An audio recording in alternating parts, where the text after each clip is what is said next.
Hello, my name's Fad Gadget, or you may know me as Frank Tovey. What you been doing the last year? We haven't heard anything from you.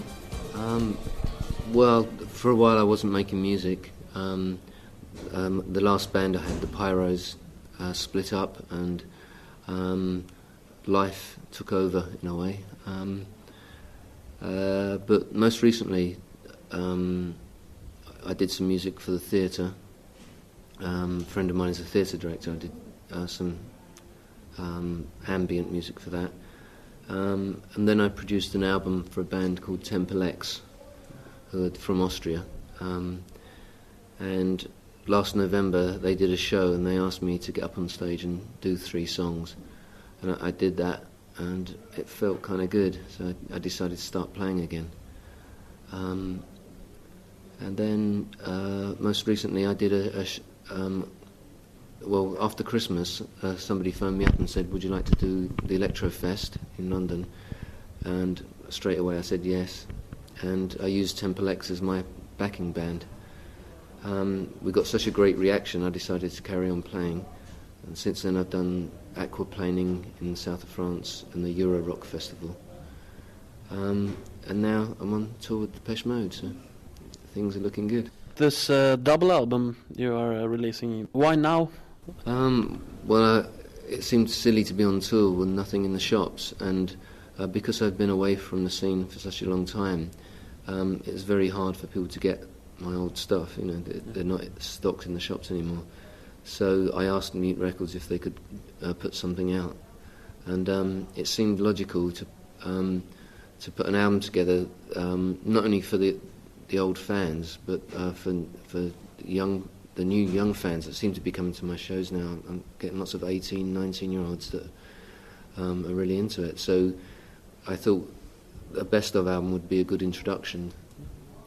It seemed logical to give people the singles. A lot of the old fans were saying to me they wanted to hear like B-sides and 12-inch versions that weren't available on CD.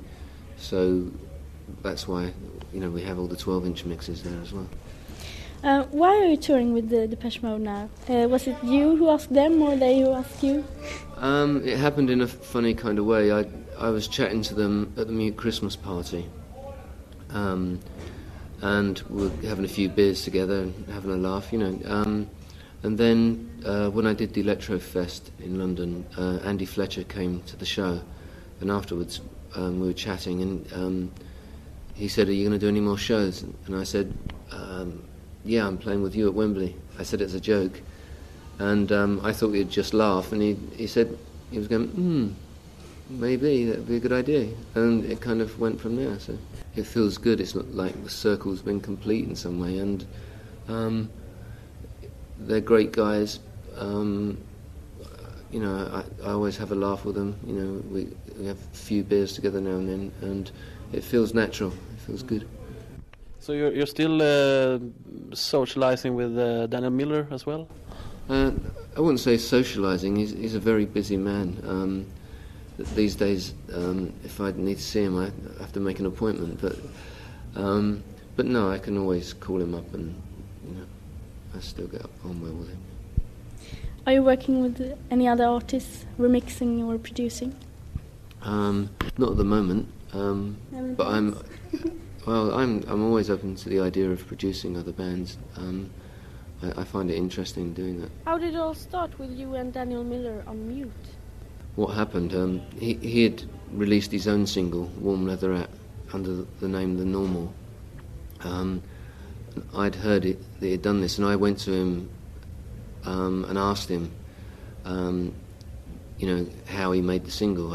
And he said he was telling me how to do it, and he said I should do it myself. This was just after punk, when everybody was independent and doing their own thing. And I said to him I couldn't be bothered with the business side of it.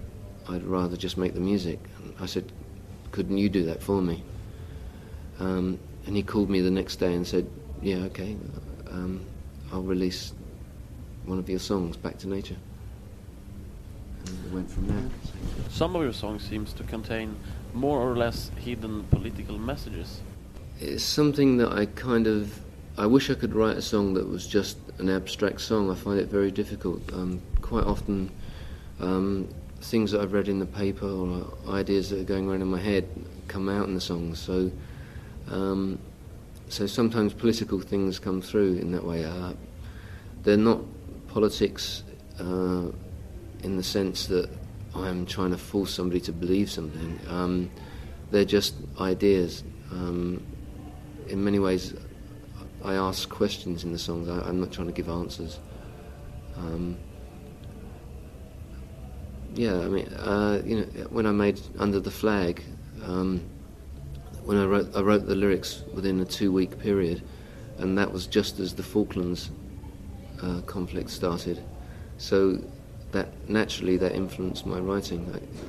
Every image on TV was to do with that, you know. What other things does influence you when you're writing or producing? Anything. I mean,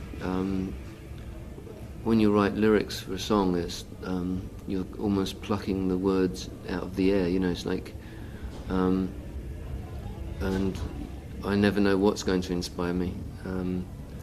I don't sit down and decide to write a song about a particular subject. You know, the ideas just come flowing through. And when it works best is when I kind of have least control over it. Sometimes a song will come through and I'll write the words down very quickly, and it's almost like I read them back to myself afterwards. It's,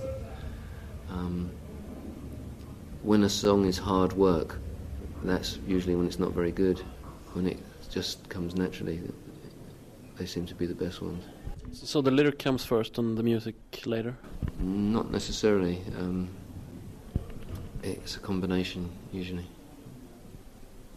What do you like the most, being on stage and making the music? I enjoy both. Fortunately, I do enjoy both. It's a completely different experience, of course. In the studio, it's a very studied, kind of low-key atmosphere. On stage, it's the complete opposite. But there's a part of my personality that enjoys both, and I can't explain that. What should we expect from tonight's show? Lots of energy. I've got a young, new band called... they're a band themselves. They normally go under the name of Temple X. They're from Austria. And I hope people enjoy it, you know, listening to the old songs. Maybe next year I'll be playing some new stuff. For this tour I'm playing the old songs, but soon I'll be making a new album.